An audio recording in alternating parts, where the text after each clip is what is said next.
As college students, we have to write lots of papers. Everyone has their own technique. This is what I've come up with.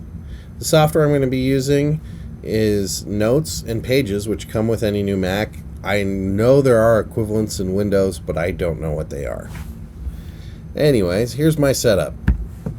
I set up Notes so that, as you can see, you can set up folders. This is a test folder I made just for this screencast, and you can create multiple items.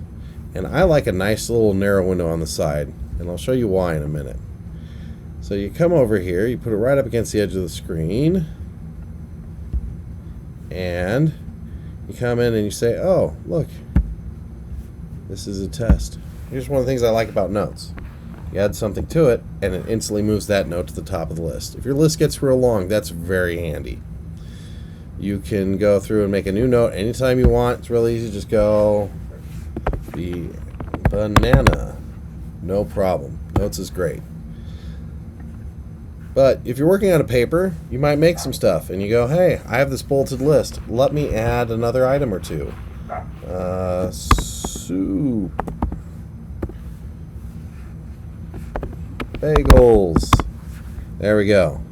And you go, okay, I want this right here. And you go and you highlight it just like you normally would. And then you copy it just like you normally would.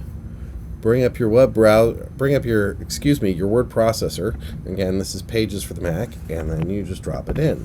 And now you can see right here, assume I had a lot more information here.